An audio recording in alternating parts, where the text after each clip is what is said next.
Cha-chan! Hands down, arguably the best fried chicken na na-try ko.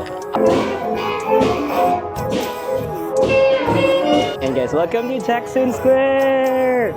I love dudes! So guys, tanan! Dito na yung benyay!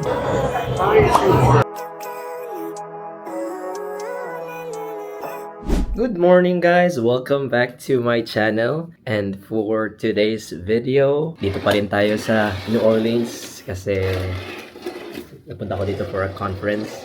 And yay! Swerte natin. But anyways, kanina pa ako nagising, siguro mga 6 o'clock ako nagising. Pero napasarap tulog natin kasi ang ganda ng bed natin. Thank you, Marriott. Oh, dito pala. Thank you, Marriott. King size bed yung atake natin. But anyway, for today's video, second day ng conference natin, so we're gonna enjoy the festivities. But sa free time natin, we are going to explore, try natin, gusto ko explore yung Frenchman Street. Tapos, diba yesterday, naanuhan tayo ng Cafe Du Monde na stop tayo kasi they only take cash. So we're gonna try Cafe Du Monde somewhere sa schedule natin. And also, I'm gonna try to ride the streetcar. Diba? Kasi yung streetcar, nakita natin kahapon yung parang tram. Let's experience it together for the first time. So yeah, ito yung view sa labas ng hotel ko early in the morning. I got the city view. Nasa 25th floor tayo. Oo nga pala, nakapag-breakfast na ako and I am actually working today. So, in and out ang yung schedule ko. Standby ako.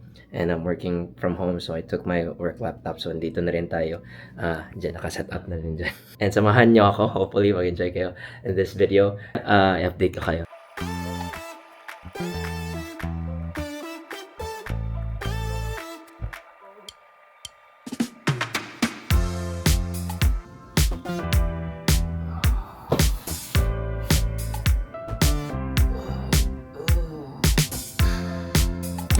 Ayan guys, so nakapag-freshen up na tayo. Attend ako ng isang session muna sa conference, isang breakout session. Kasi I really wanted to attend that topic.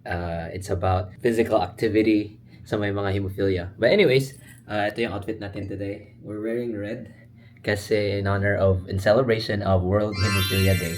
Cha-chang! So April 17th is World Hemophilia Day. Oo nga, hindi ko nga alam eh. Ngayon ko lang nalaman. Basta, update ko kayo tapos I'll take you guys to lunch. So ayan guys, we are finally done. Ngayon, I have to tell you guys something. So dito, di ba sabi ko, we're gonna take the streetcar. My advice ako sa inyo guys, if ever pupunta kayo dito. So they have this app called Le Pass app. Ito, Le Pass app. Yan. So dito sa New Orleans, unfortunately, hindi nag-accept ng credit cards or your tap to pay, yung streetcar nila, yung buses nila, tsaka yung ferries. And then so just recently, they made this app called Le Pass app. Yan, Le Pass app. Tapos, you can buy passes dito. And then so, bumili na ako ng passes. So meron silang single ride pass, meron silang, ito, i-ano ko, click yan, different products. So, New Orleans RTA. So you can buy, adult tayo. You can buy a single ride for bus and streetcar, single ride for ferry, regional ride, or Jazzy Pass. So yung Jazzy Pass yung binili natin is good for, ito may selection siya, 1 day, 3-day pass, 7-day, at saka 1 month. So yung binili ko is the 3-day pass. Yung libre niyan, so unlimited rides siya for 3 days. Kasi isang ride guys, so $1.25. So parang back and forth. Tapos kung may connection ka within, I think, a set hour or time limit, 25 cents additional. So naisip ko naman na gusto ko ma-experience din yung ferry. Why not get a 3-day unlimited pass? Kasi $8 lang siya. So it costed me $8. So sige na, i-activate na natin to. So nabili ko na, and then just click activate.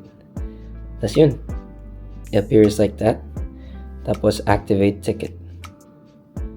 Activate na natin. Ito nakalagay, may timer na. It'll expire April 20th. Wala na tayo niyan. hindi ko pa na-experience. I-show mo lang sa operator yung itong screen na to, and then they'll know na may ticket ka. So i-try natin mamaya. Pupunta muna tayo kukuha ko ng pera sa bank kasi cash, kailangan natin ng cash, and maglalakad tayo sa station papunta ng Willie Mays. So dun tayo magla-lunch. Yung Willie Mays pala is a famous fried chicken place or southern food dito sa New Orleans, Louisiana.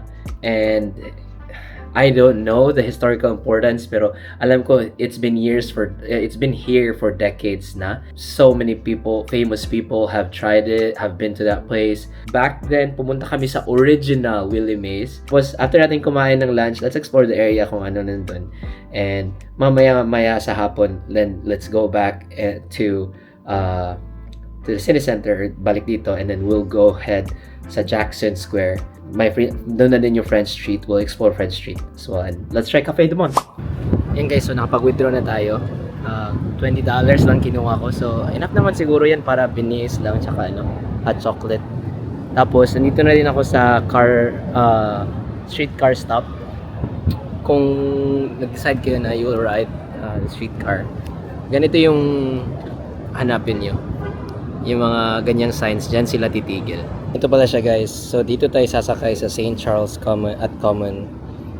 Pagdating niya, tapos 6 stops, baba tayo sa St. Charles at St. Joseph. 4-minute ride lang siya, tapos lakad tayo ng mga 3 minutes papunta ng Willie Mays Nola. Sa Lepas up to lahat guys. Yan na siya guys. Parating na.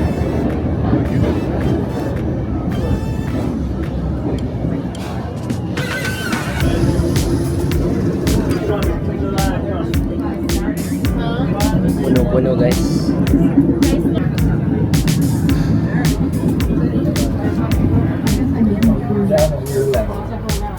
Standing lang tayo guys. Standing lang muna.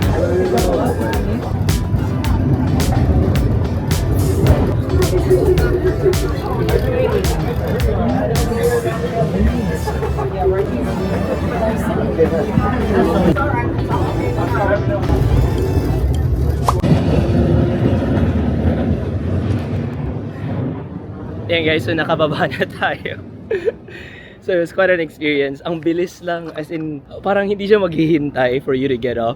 So dapat bilisan mo, tapos it just stops per stop. Or I think we skipped a couple of stops. So medyo na-worried ako. Tapos good thing he stopped sa kung saan ako dapat pababa. And for you to open the door, hindi siya automatic. So they will allow my green light na mag-light up. And then that signifies na pwede mo na i-open yung door. Tapos ang sobrang bigat ng door, so I have to really push it. Kaya so naglalakad na tayo papuntang Willie Mays. Tignan natin kung may maupuan tayo. Dito tayo guys. Willie Mays. So ito yung menu nila guys. You have starters, gumbo, fried chicken or shrimp, tacos. Pero dito sa entrees. So ito yung gusto ko. Yung a quarter fried chicken, $18. So 2 pieces of white or dark meat. Tapos a choice of side and cornbread. Yan lang for lunch. Para try lang natin. Yeah.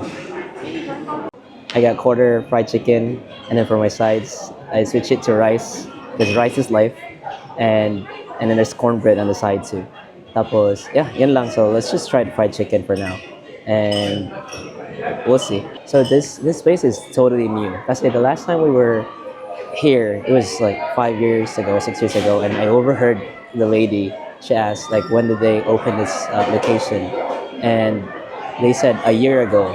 So the whole aesthetic is very new, as you can see, diba? Like bricks and everything and whatnot. So the last place that I went to, nung branch nila, para siyang bahay lang, ginawa nilang restaurant, and then like all sorts of pictures on the wall. So if maalala ko, I think that was the place. And guys, dumating na yung food. Ta-da! It's very big pieces. It was rice and cornbread. Try natin. Let's go! Feeling ko sobrang init nito.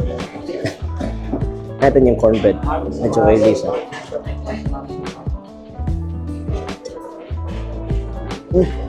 That's good. I think they gave me chicken breast.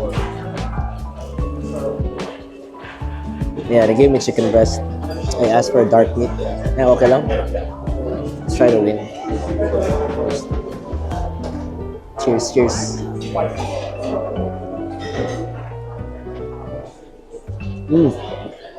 Masarap. Craving satisfied. Natin yung fried chicken. Yung chicken breast. Gusto ko palagi dark meat eh. Pero binigay sa atin chicken breast. That's it eh.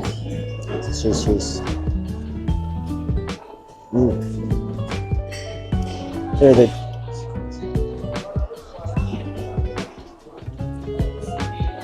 Cheers.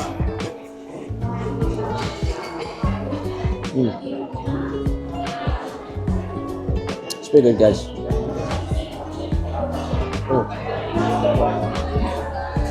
Ang sarap. Wow, wow, wow. Iba siya sa Jollibee eh.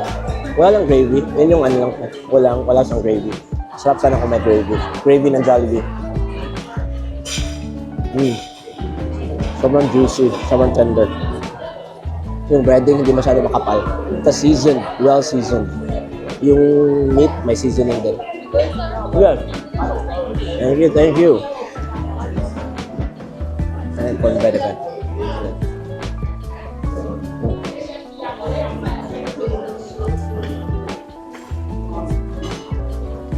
Oh. So we finish everything. Nasa bigyan tayo ng rating namin. Pusin ko muna ito.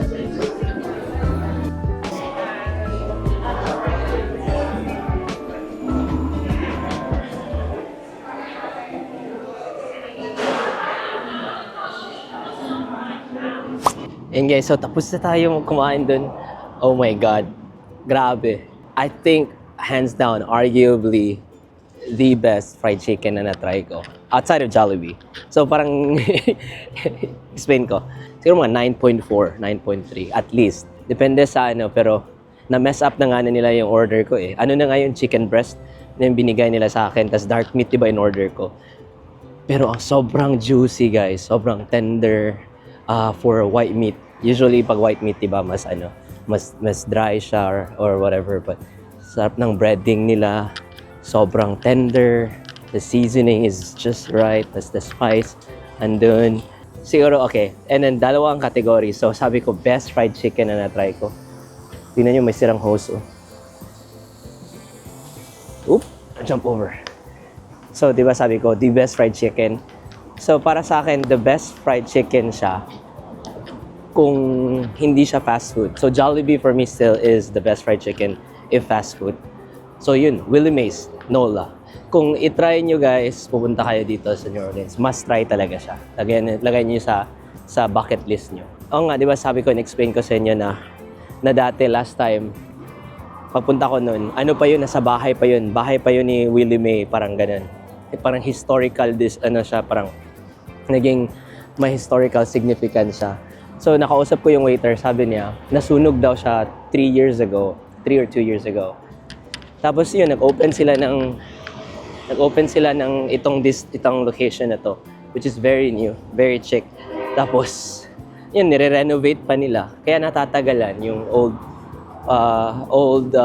unit or old location, tatagalan mag-renovate kasi ganun pala yun, merong approval, daming permits na ano na parang specific contractors for historical sites ang dapat lang mag-renovate, mga ano-anong mga requirements just compared to yung mga regular buildings lang na i-renovate. So ang sobrang complicated pala. Pero yun, may na-learn tayo. Yan yung maganda. Tapos nakipag-usap kasi tayo sa waiter eh. Guys, meron akong nakita dito guys. Oh. Para siyang monument. Tignan nga natin, ano kaya to? Ano kaya to? Nakalagay dito, Harmony Circle daw siya. Harmony Circle. Dito sa may St. Charles at Howard. Meron siyang ano tawag din, no? Parang yung circle. Ano ba tawag doon? Roundabout pala. Ganun, ito lang yung vibes dito sa neighborhood. Tapos ang ganda ng weather today. Nagti-t-shirt na lang ako. Yan. So, napag-isipan ko din guys na babalik na lang muna tayo ng hotel. Mag-charge muna tayo kasi malapit na ako malobat sa phone ko. Pag-isipan ko muna paano tayo makapunta ulit sa hotel. I don't know how to get back there. Hanap tayo ng ways para makapunta tayo dun. So, naka-decide akong mag-tram na lang tayo ulit papalik sa hotel. Lalakad na lang ako. Excuse me. Naglalakad na lang ako papunta dun sa may stop kung saan yung sakayan. Yeah, ito yung 1:13 pa naman yung next na bus or yung next na streetcar. So ganito yung neighborhood niya. So as you can see, yung manotice nyo compared sa dun sa malapit sa hotel natin na sobrang daming tao. Dito medyo medyo chill na. And it's only a 12-minute ride from my hotel. So medyo mas chill na siya ngayon. Tas guys, kung pupunta kayo dito, don't be surprised na marami kayong smell ay yung palagi kayong nakaka-smell ng anong tawag ba dun? Chungke ba yung tawag dun? Yung MJ kasi marijuana kasi I believe Louisiana or dito sa New Orleans legal mag-smoke. As in prominent talaga, palagi mo na si smell. Nakalimutan ko pala. So I paid $20.40 para sa fried chicken, quarter piece chicken. So, 2 piece of choice of dark or white meat. Tapos, isang side, tapos isang cornbread. Yun mga nasa $18 tapos with tax and everything. Plus, nag-tip din ako ng $4. So, umabot ng $24.40. So, yun. Ayan guys, so nakabalik na tayo sa hotel. Pahinga muna tayo. So, meron lang akong isi-share sa first experience natin sa pag-ride ng streetcar pala dito sa New Orleans. So, hit or miss siya. Tapos palagi siyang nade-delay kasi minsan mata-traffic kasi sa street talaga siya dadaan. Tapos maraming kotse, mga ganun. Tapos pag peak, guys, minsan hindi kayo makakasakay. And kung mainit din, sobrang init kasi open air siya eh. Open air. So kung malamig talaga, kung mainit talaga. So just be aware of that, 'di ba? And kanina nga so sa isang ng car na-miss natin kasi hindi na siya nagpapasok kasi ang daming tao. So sa second na lang kami nagsiksikan talaga. Like dito na yung door sa akin. Just be aware of that, 'di ba? So pwede kung nilakad ko lang yun kanina, nakaabot na sana ako ng hotel. And so muna tayo, nag-check lang ako ng emails, charge lang muna ako ng mga devices, tapos rest. Tapos merong isang session ngayong hapon na gusto kong attenan or mag-attend. Tapos after nun, let's go back to explore New Orleans. Ayan guys, so tapos na tayo sa afternoon sessions natin dito sa conference. So time to pasyal. Pumunta tayo ng Frenchman Street, tsaka try natin yung Café du Monde. Let's check out Jackson Square habang maaga pa. Ayoko nang magabihan. Guys, so dito na tayo sa Frenchman Street. And I don't know if y'all can hear it, pero nagmamic na ako kasi hindi natin na-account. So today pala merong what it's called, or this weekend is what it's called like French Quarter Festival. So ipakita ko sa inyo. Ang sobrang daming tao. Ito. And there's like live music everywhere. And people just like vibing and chilling with their yung chairs dyan. Nasa gitna lang sila. There's live music. So baka makopyright tayo. So we're just gonna go around Frenchman Street and just enjoy what's out here. Nga pala, why are we visiting Frenchman Street? So Frenchman Street is dito famous yung mga live music. Sabi nga nila, this is the live music capital of New Orleans. So, dami mga banda dito playing jazz, blues, or all sorts of music dito. So, mga live music venues.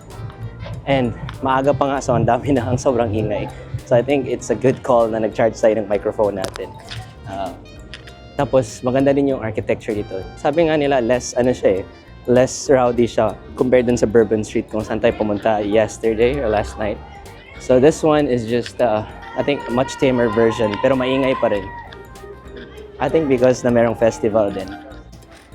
So kita nyo naman na parang less people na talaga. Ay, kasi may festival kaya maraming tao. And someone is doing ano dito, street art. Ito. You wanna step on it? Yan. Ewan ko naririnig nyo ba guys, pero yeah, every venue parang may band nagpe-play. Oo.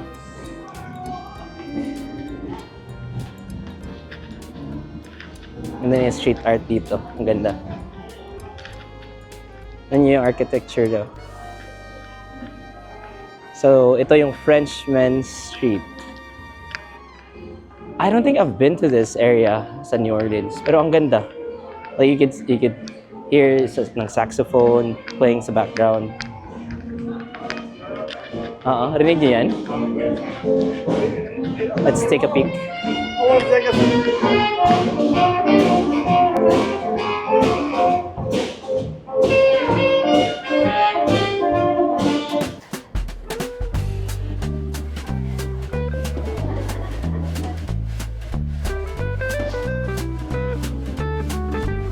Guys, ang sobrang vibe dito sa sa Frenchman Street.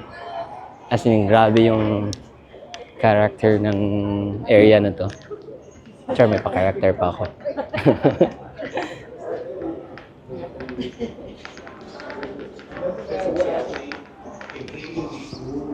Parang may dito.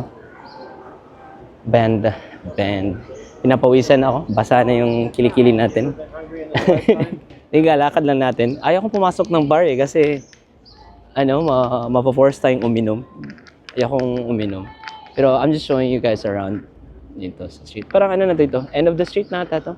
Bike tayo dun saglit. Guys, may nahanap tayong playground dito guys.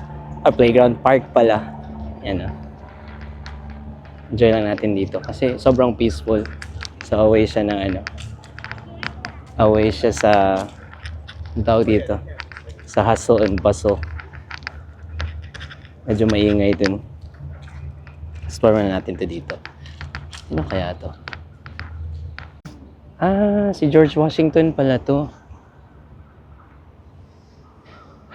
Ang tawag pala ng park nito guys is Washington Square. Ito pala yun. Sobrang lamig dito. Si George Washington to guys. Medyo nadidrain ako sa sobrang ingay. Hanap na tayo ng balik tayo doon. Tapos lakad question mark. Lakad tayo papuntang Jackson Square. Kung saan tayo kagabi. Kasi 'di ba sarado 'yun. So feeling ko ngayon may shops pa. And balik tayo doon sa Cafe du Monde, i-try natin. And guys, live music, live band.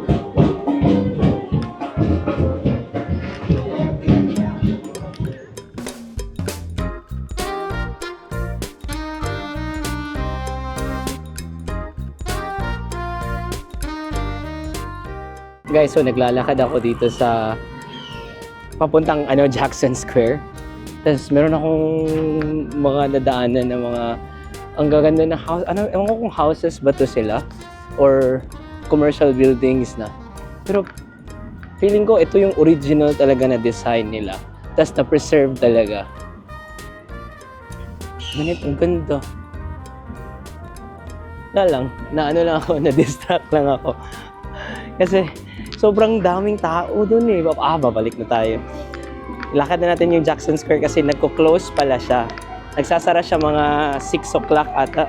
So, bilisan natin para makita pa natin bago mag-close.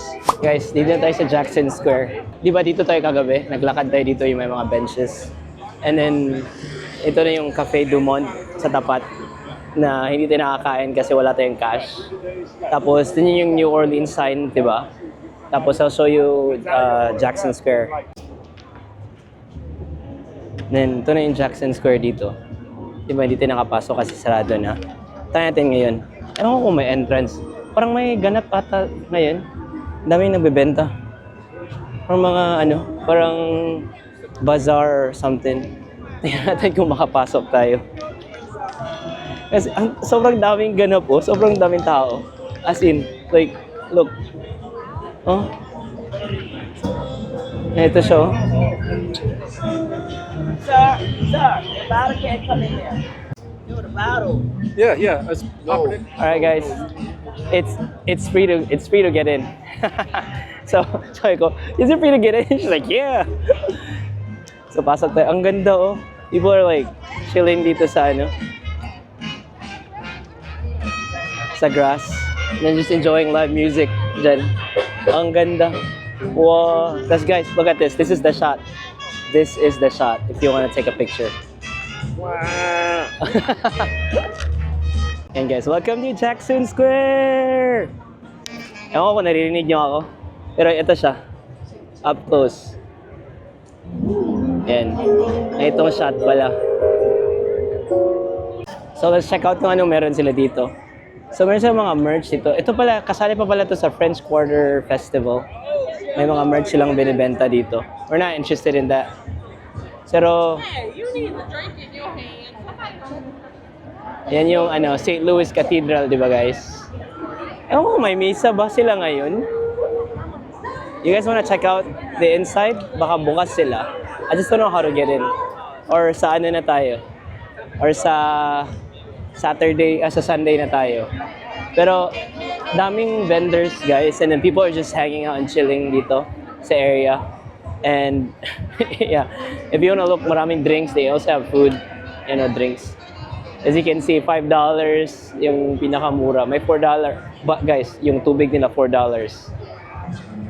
$10 yung drinks, yung beer. They have, pork sliders. $11, $13. Oysters, $11. So you kinda get the gist. Medyo naguguluhan na ako na I'm feeling overwhelmed. Lapit tayo sa musician. Okay, so nandito ako sa New Orleans mid-April. So today's April 17th. So pag mag-decide kayo na mag-visit dito sa New Orleans, this festival should be around this time. Kung gusto nyo ma-enjoy, sobrang vibe. So may na-explain sa akin dito, like people do actually fly all over America just to attend the French Quarters Festival. All over New Orleans, or dito sa may Canal Street or downtown, may mga stages na set up. So every day, iba-ibang banda on different stages, like different time slots. Tas ang daming vendors and people just vibing. Dala na sila mga lawn chairs, so I don't know if y'all can hear me. Sobrang ingay. Pero you kinda get the gist, right? As the band is about to play na. How you doing, French Quarter Fest? We gotta do better than that. How you doing, French Quarter Fest? This is such a beautiful day. It's so stunning and beautiful and bright. The sunshine. The sunshine. The sunshine. So, malis na tayo doon, guys. Miss Barnes, I think sikat siya dito sa New Orleans, sa city of New Orleans. Ang daming nag-cheer, ang daming nagsising-along sa kanyang songs. Ang ganda ng boses niya. So, palakad na tayo. Papunta na tayo sa dinner place na kakainan natin. So, I'm really hungry. So, we're gonna eat early dinner instead. It's gonna be an Asian place na naman. Kasi I'm craving for ramen and then boba tea. So, tingnan natin kung masarap, hopefully. Dito na tayo. I love nudes! Ito yung menu nila, guys. Yan. Ang isang dim sum din. Shumai sila. Pero guys, it's $8.49 yung apat na crab and pork dumpling. Shrimp and pork shumai, apat, $7.99. Pero dito na tayo sa ramen. Pero it's a place na may pho and ramen. Makaduda. Hopefully masarap. Black garlic tonkotsu lang atin. $17.95. Yun yung gusto ko may piliin. Ito. So makaduda siya kasi ang dami nilang sinaserve. Oh, sorts of Asian. So may karage din sila, edamame, gyoza, seaweed salad. So medyo mahal siya, guys. Mahal talaga. Kasi tourist spot eh. Try natin to. Ito lang muna. Mamaya tayo magano. Meron din silang boba sa likod, oh. Try natin to mamaya. Mamaya na. Babalik tayo dito mamaya. Guys, nandito na yung order natin. Ito siya. Sobrang creamy. Let's go food court. Try mo natin yung soup.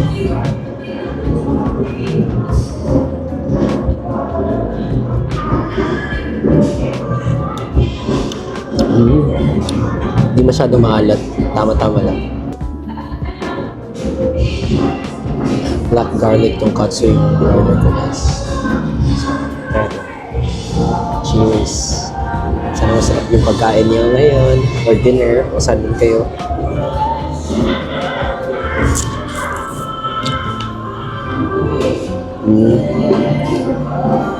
Yung noodles. Okay lang. Kaya natin yung egg.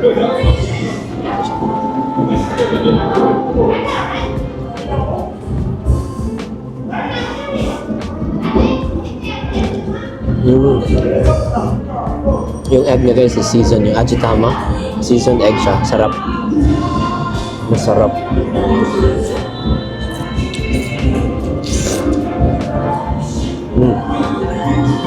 Ito, try natin yung chashu.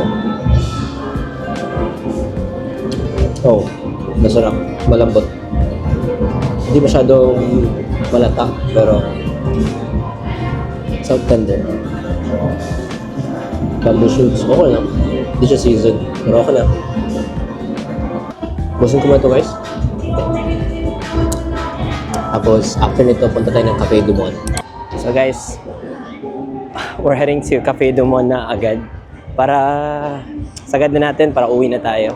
Yan tayo. Hanap tayong maupuan. Ito siya sa umaga.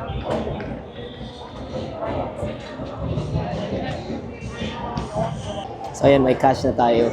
Finally. So cash na naman siguro yung cash natin. Yung menu nila dito. Ulit, it's $4.53 sa 3 pieces ng beignets. Tapos, kuha lang tayo ng hot chocolate.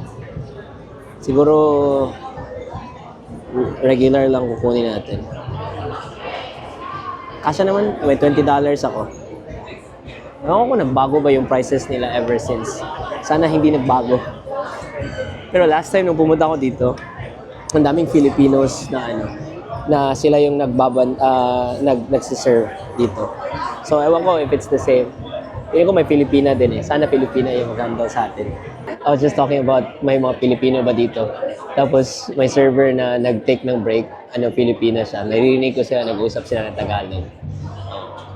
Pero guys, ang daming tao. Di ba kagabi? Kahit 9 o'clock, maraming tao. Ngayon, mas maraming tao. Ganyan, no?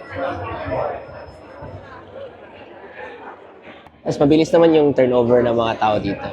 Like, kain, tayo, upo, kain tayo. It's rinse and repeat. Tapos, upo ka lang, tapos may lalapit na server sa'yo. Ganun lang daw. So guys, tanan! Dito na yung beignet! Tapos yung hot chocolate. And they gave me a glass of water. Ayan natin. Sobrang daming powdered sugar.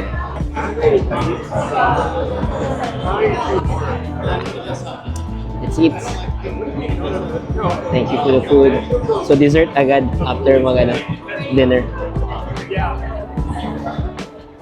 Powdered sugar to lahat.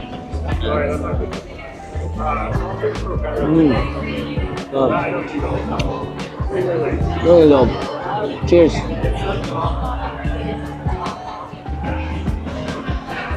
Ito yung hot chocolate nila. I don't know if you guys can hear me. Sobrang ingay.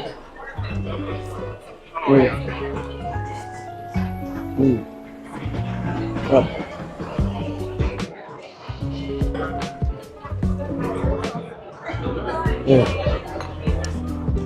Maganda sa hot chocolate nila is warm. Pwede mo mainom agad.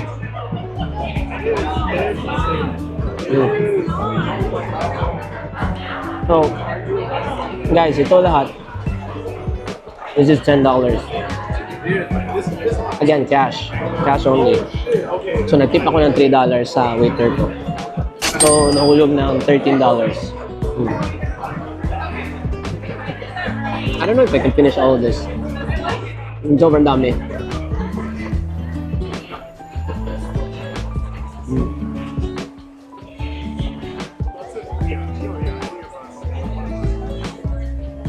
Yeah, I'm gonna ask for a bag.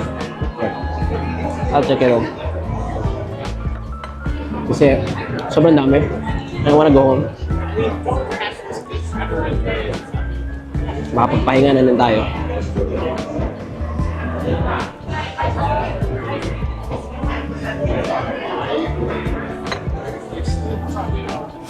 Guys, sa wakas nakauwi na tayo. Pinadalian ko talaga. After nung sa Cafe Dumont, tumay lang ako umalis. Pinack up ko na nga yung dalawang beignet na hindi ko kinain. Tapos, nag-stop by tayo ulit para bumili ng... Nung bumalik na din sa nag-dinner, na sumili ako ng boba. The reason why umuwi tayo ng maaga kasi it was very loud already, and daming music, noise everywhere, there's people smoking. Tapos it's just parang na-overstimulated na talaga ako. Ganyan talaga pag science mag-atintrahin, di ba? Tapos enjoy na lang natin dito yung sunset dito sa sa room natin. So 7 o'clock pa, sobrang aga, pero I mean, I'm not in the mood to go out. Biyernes pa lang ngayon, so ang daming tao. So it makes sense kasi Friday. Tatawa ako sa sarili ko kasi ang sobrang laki ng contrast talaga nung last time na nagpunta ako dito sa New Orleans. Dati go ako ng go lang ng go. Tapos ngayon parang ano na naman yung susunod, like, or 1 or 2 things. We only decided to do 1 or 2 things. Ngayon siguro 3 yung nagawa natin. Tayo, di ba? Willie Mays. Kumain tayo sa Willie Mays. It was an ordeal din kasi nag-commute pa tayo. We had first time trying the streetcar. Naglakad din tayo, lakad din sa area. Tapos bumalik pa tayo nga, nagpahinga pa nga tayo, di ba? We could have done this afternoon thing kung hindi tayo nagpahinga sa hapon. And we did some conference things. After ng conference stuff, saka tayo pumunta ng Frenchman Street. Doon na yung nagsimula yung ingay. Siguro, I think this time lang yan. Nagkataon lang na may French Quarters Festival, di ba? Sabi ko nga, pinakita ko nga sa inyo, di ba? Sobrang daming tao, mga vendors, people loud, people doing their own thing, which is good. Pero ako parang sobrang overstimulated, daming lasing. And yun, kung kayo ba, sa edad nyo ngayon, kahit anong edad yan, ako nasa 30s na ako. Di ko na vibe. Siguro may times na pwede mong gawin yun, pero may limit talaga. And it's just not this time around. So comment down below guys kung kaya nyo pa bang makipagsabakan sa mga ganong pace ng fun or activities, kumbaga. Yeah, again, salamat sa pag-hangout sa akin today. It was an easy pace day. Mag-isa naman tayo mag-explore. Again, thank you ulit. And yeah, till the next one, take care and don't forget to take care of someone. Bye-bye!